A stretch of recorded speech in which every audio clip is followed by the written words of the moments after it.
Hey guys, this is a free YouTube edition of The Dirty Sheet. As some of you may or may not know, we were supposed to go live on YouTube this week. We were supposed to do that on Tuesday.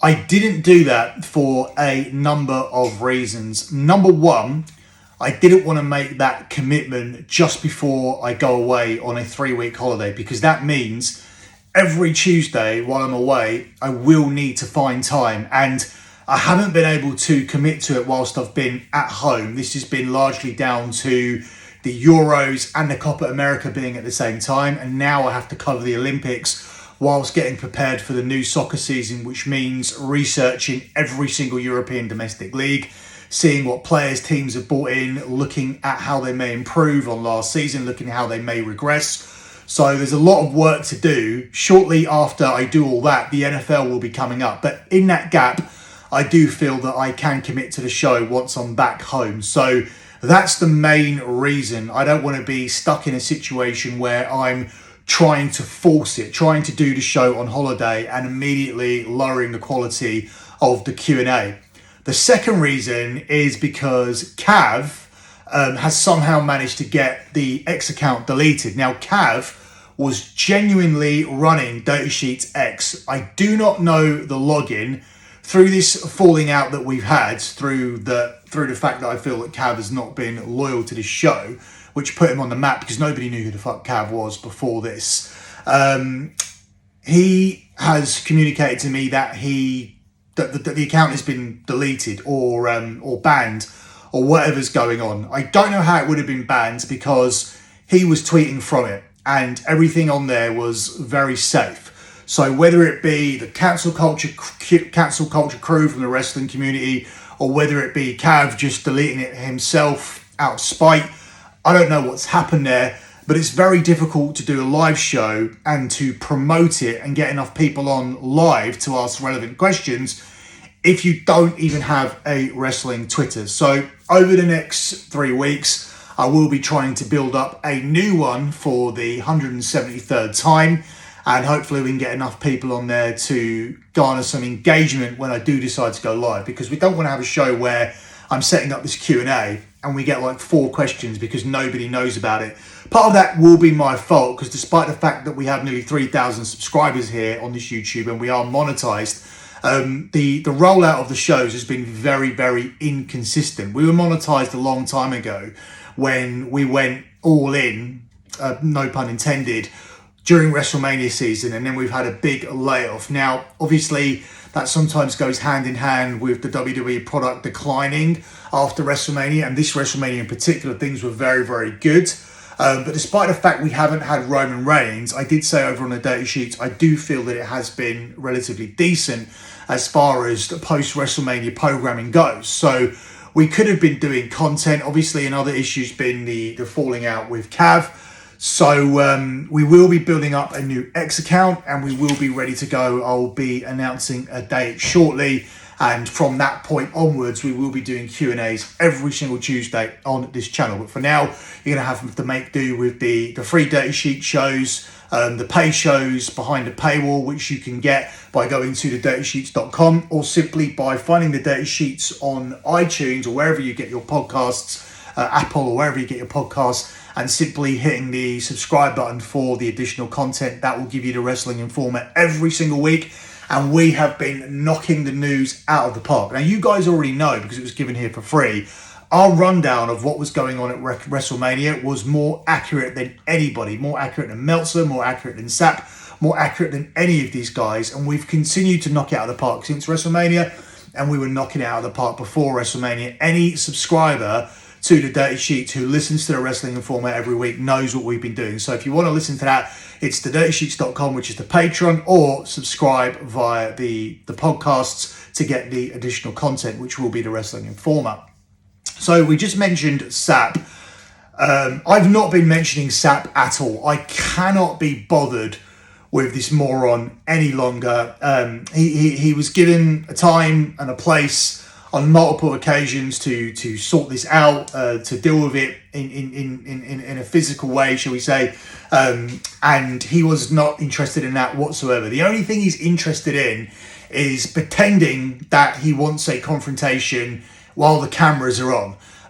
In which case he can be hit by me in public on American soil. He can turn that footage in, and he can then have me arrested and deported, and that would basically end 2 or 3 holidays a year that I regularly take to the US to watch the WWE, or on some years I even go 5 or 6 times if you're adding on UFC. At the moment, I've not been overwhelmed by the UFC card, so I've not been going for that. It has primarily been wrestling. So I'm not going to take that bait, and that is the only thing that's on the table. A real one-on-one confrontation is never going to happen. So he can continue to badmouth me and say what he wants to say. At the end of the day, we both do the news, and I do it as a sideline. My main income comes from somewhere else. They like to completely ignore that.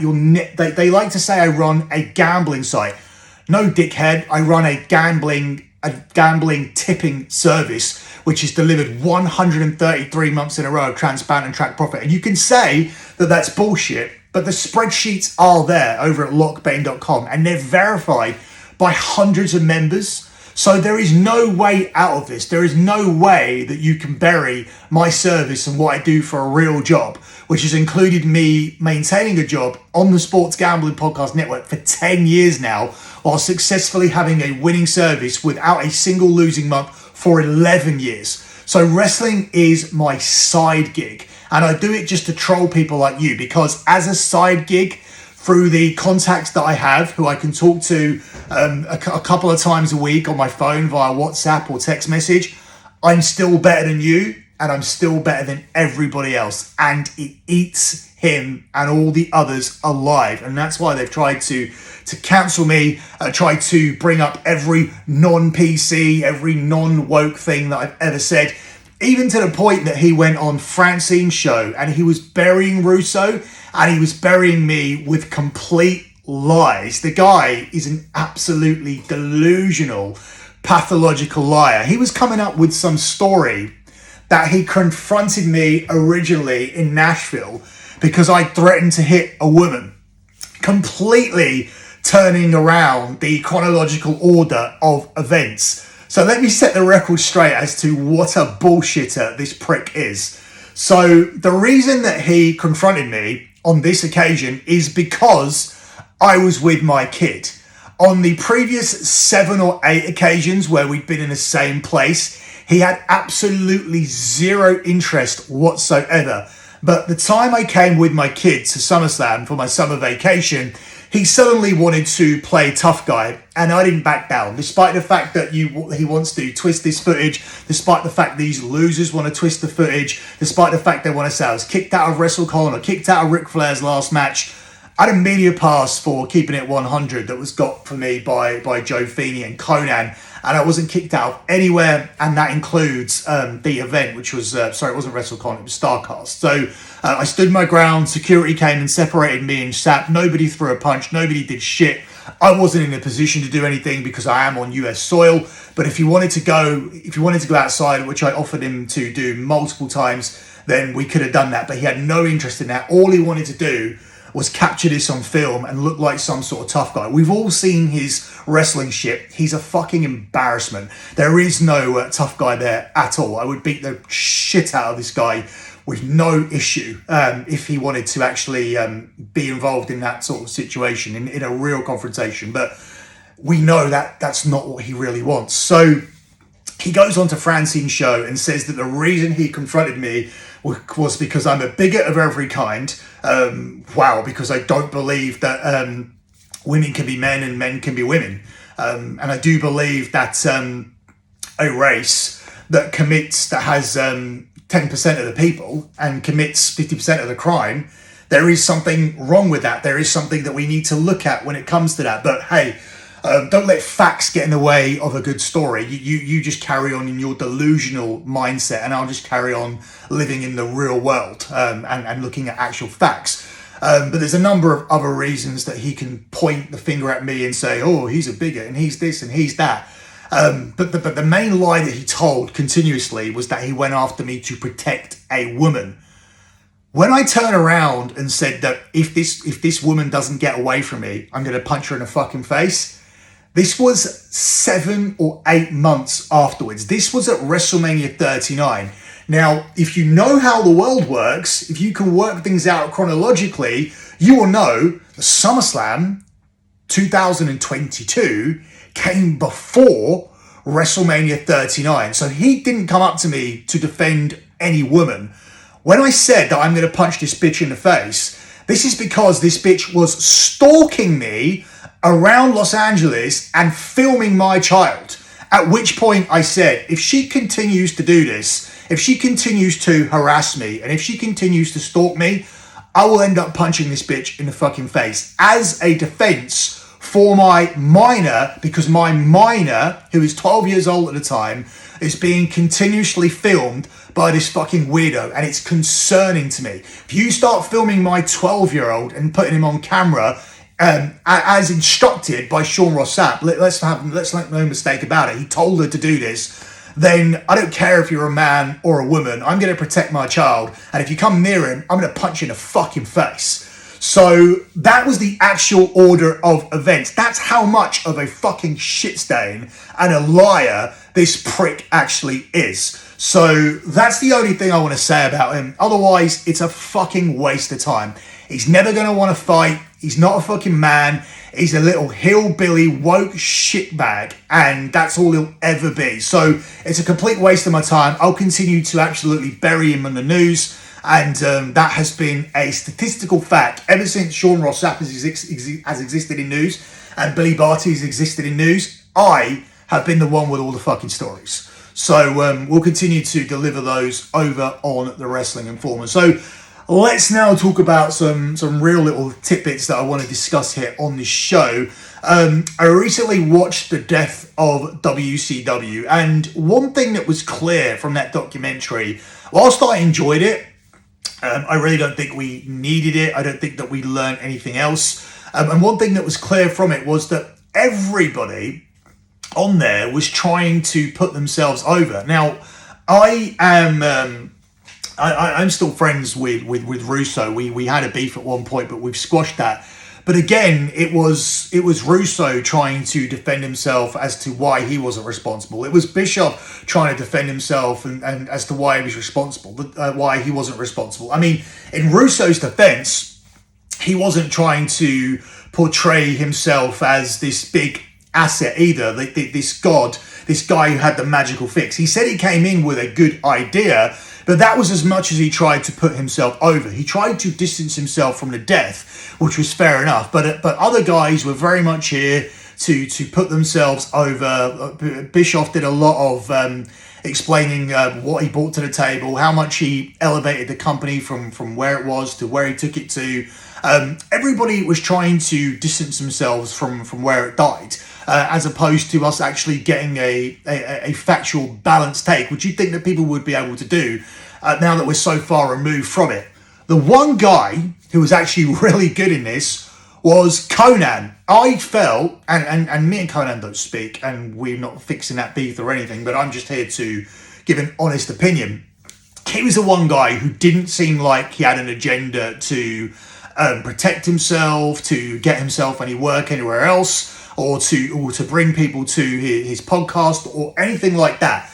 Conan, with his answers that he gave, he seemed like he was the most balanced. He didn't care about protecting this friendship. He didn't care about protecting that friendship. He gave honest answers that made sense to every single question that was asked on the show. And I actually felt that Conan came off the best out of everybody on this documentary. So, as I said, not lobbying for anything. I'll never go back on their show. But yeah, I felt that was definitely worth mentioning. And I will be looking at that show a little bit more in depth at some point if I find time, once I get through this start of the soccer season and the start of the NFL, once I have some momentum in the NFL, I may look at watching that again and doing individual reviews of each show. As I said, it was always an enjoyable watch to go back to those times, to go back to the Monday Night Wars. But we didn't learn anything. And it was just the same guys doing the same kind of shtick. Kevin Nash doing his whole, I got paid and or I got overpaid, and yeah, we know you did. You've told us on multiple times that you're just rehashing shit from shoot interviews from 2005. Like, so, you know, we don't tell us something new, and nobody really did that. I don't feel like we learned anything new, at least not from the old talking heads on the show. But I did feel Conan was the best, so I thought that was worth talking about. I've been talking about I've been mentioning that I was going to talk about the Wyatt Sicks for a number of weeks on YouTube and give my take here about the issues that I think that they will face. So the main issues center around what the agenda is, because if you come in to the WWE or any company and you are this kind of group who are coming in with these cryptic messages, and you have these videos and you're saying that we are here and we are here to take revenge on the people who ignored us, which is their message, then what is your goal? What are you trying to do? Are you trying to target individual people? Are you trying to take over the WWE? Are you trying to win all the belts? What is it that you are trying to do? And in this type of group, they will at some point need to establish a goal. And in order to be perceived as being this strong group, this supernatural group, this untouchable group, they are going to need to hit those goals. And those goals can't be too small. So if their goal at the moment is to take out Alpha Academy or take out Chad Gable, to me, that is not a main event goal. And that is too small for a supernatural group that have supernatural powers that can take anything they want from the WWE. They need to go higher. The problem is, when you do go higher, do you upset the established hierarchy? Now, obviously they're on Raw, so you're not going over into Bloodline or Cody Rhodes territory, but do you then overtake and challenge the Judgment Day? Do you then go ahead of Drew McIntyre and CM Punk and Seth Rollins on this roster? Or is there a ceiling where they're not going to allow this supernatural group to progress as high as? If there is, then this group is going to die very, very quickly, because as soon as the matches start, it's all great at the moment, and they've bought them on TV, but they've already slowed it down, and they're doing the introductions. That's good, because they have found a way to keep them on TV for a number of weeks without actually having to get them into the ring, because I do feel the problem starts when they get into the ring. Because when you then get into the ring, do you continue with the weird Bray Wyatt lighting? Do you sell for your opponents? Because if you're selling, then you're not supernatural. And then once you get past the selling point, because at some point they will need to sell, it just depends how long you drag that out, do you need to win every single match? And how do they recover from a loss? Because selling is going to damage the credibility of the group. Losing is going to damage the credibility of the group. And losing a program is going to be close to the death of this group, because once they are overcome in an actual program, much like Bray Wyatt himself at that point, it's going to be very difficult for this group to recover. So it's always difficult when you bring in a group like this, because they do need to be somewhat untouchable. And as soon as that untouchable aura is distinguished, then they will suffer, and the aura will diminish, and there's only one way to go at that point, and that is downwards. So it's a difficult thing to do. It's difficult to balance this out. Do you push the rocket to them? Do you strap the rocket to them and let them fly to the moon? Or do they inevitably hit their ceiling and come crashing down and die a death very, very quickly? So that for me is the main issue with the Wyatt Sicks. The other thing I wanted to talk about on this show is Jade Cargill. Now, we're going to finish with a lot of AEW stuff here, or at least a couple of bits. Is Jade Cargill the first person who was actually better off in AEW? Is Jade Cargill the first example of somebody who you could say, wow, she was better booked in AEW? Now, obviously, the WWE have big plans for her, because she got that big signing announcement The GMs were battling for her. She got the debut at the Royal Rumble where she didn't win, but she did have a strong showing. So obviously there were big plans for her. She got to get the pinfall at WrestleMania. The problem is the decision to put her in a tag team. Now, obviously that was done to protect her. But in the modern day, when you only have 5 matches on a pay-per-view, how much can you really protect anybody? Because she's going to have to get in a ring and she's going to have to do bits. She's going to have to sell. She's going to have to make comebacks.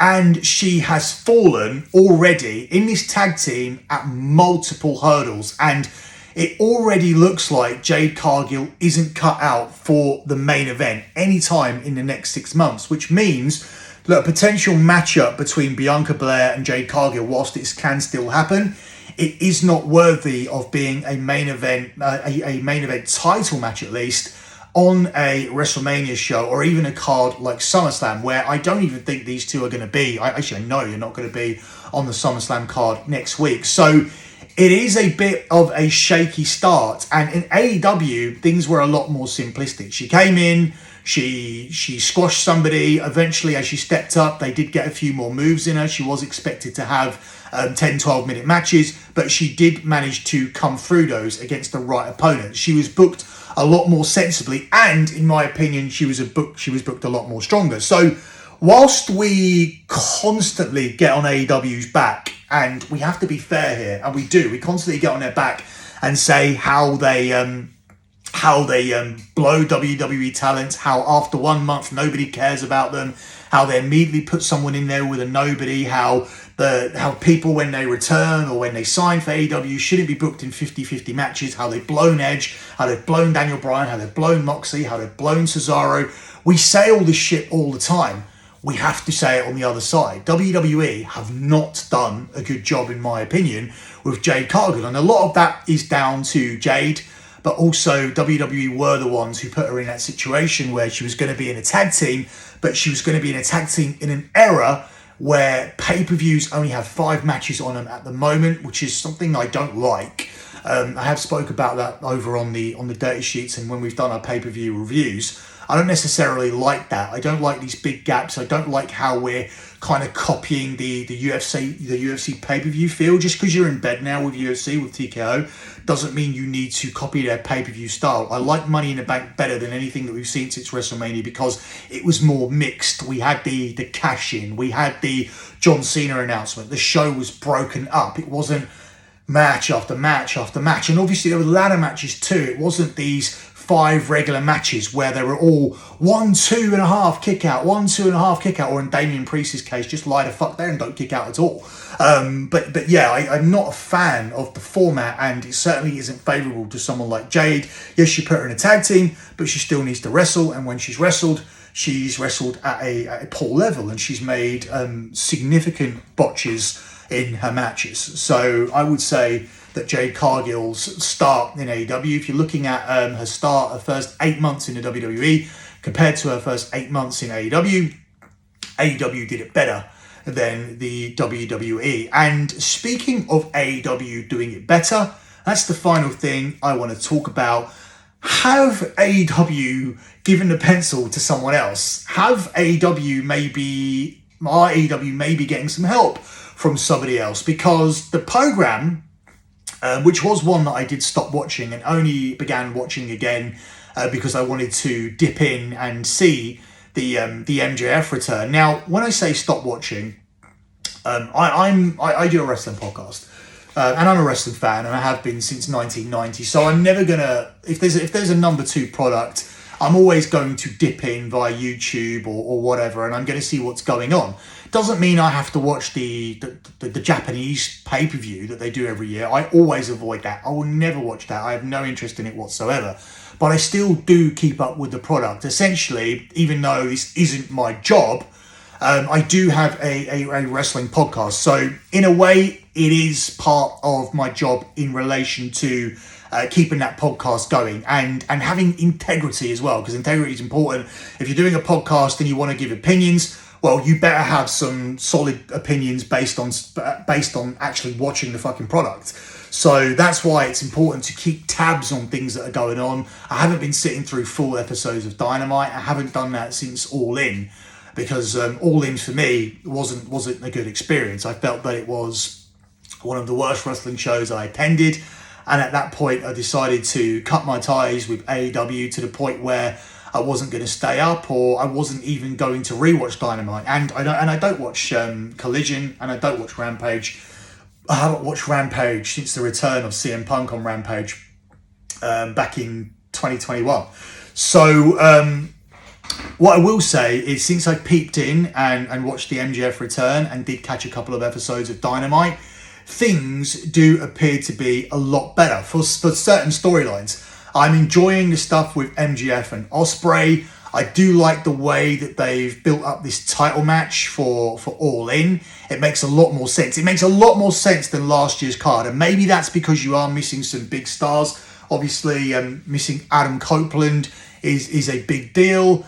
You don't have Sting anymore to put on your poster. So you're going to have to compensate for it by putting on your biggest matches, which ludicrously they did not do last year. They are certainly doing that this year. The Daniel Bryan storyline, or this is my final year and of a full-time wrestler, and this could be my final chance to win the big one. And you've got Jeff Jarrett in there, tied to the Owen Hart Cup, tied to Owen Hart, obviously, from being in the tag team back in '99 and being his closest friend when he died, and giving him that pep talk. That all works. If Swerve's working as the champion, the EVP thing.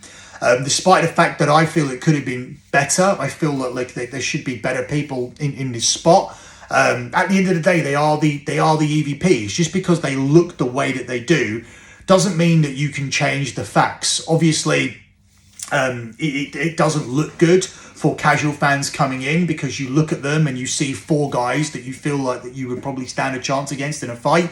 But ultimately, they're playing it well on TV. They're supposed to be dislikable, and they are dislikable. What I also loved was the Mariah May and Toni Storm thing as well. They are telling stories well, and they are looking to pay them off at the pay-per-view. And this is something that they've been guilty of for a long time, because despite the fact their pay-per-views have, or people think that they have great matches on them because Dave Meltzer gives them all 5 stars, in reality, they don't mean shit, because the build-up isn't sufficient enough for a pay-per-view blow-off. In this instance, it is. If you look at Mariah May and Toni Storm, if you look at Daniel Bryan chasing the belt, if you look at Ospreay and MJF, even if you look at Britt Baker returning against Mercedes Moné, Sasha Banks, who is now finally playing the right character, because she is so easy to dislike. She's now playing herself, and what she is in real life is a delusional, egotistical, horrible person, and that's what she does best. It's best when your wrestling character is true to life, and at the moment, Sasha Banks / Mercedes Moné is 100% true to life, and that's always the best way to go in wrestling. So these are my thoughts here on this free show. If you want to get my news content, once again, go to thedirtysheets.com, or when you get the Dirty Sheets podcast, if you want to listen to the full Wrestling Informer, you know you need to hit that subscribe button. If you want to get my betting content, which isn't a betting site, it's a betting tipping service. You will receive all of your picks via WhatsApp. You will receive 24/7 on the clock consultation and help. I will teach you how to gamble. I will teach you how to make money guaranteed on a monthly basis. And we have done that for 133 months in a row. And we have the tracked and transparent spreadsheets to back it up, verified by members. In fact, that's going to be 134 months in a row, because of the position the July spreadsheet's sitting in, off the back of Euro 2024, Wimbledon, and a couple of strong UFC cards. We are going to have a 134 month in a row of transparent and track profit here for the month of July. So if you want to get involved with that, head over to lockbetting.com. If you want to get the Wrestling Informer, it's thedirtysheets.com, or you can get it wherever you get your podcast just by upgrading. And on the next episode, I will be giving you a date when we're going to be launching the live show on Tuesdays, the Q&A show, and also I will be giving you the new X account to follow, because I'm now going to have to set up a new one. I don't know what the real count for this is, but I'm pretty sure it will be over 20. I'm pretty sure it will be past 20 accounts, and I think that's a conservative estimate. So that's it for me and this edition of Your Date Sheet free show on YouTube. Thanks for watching.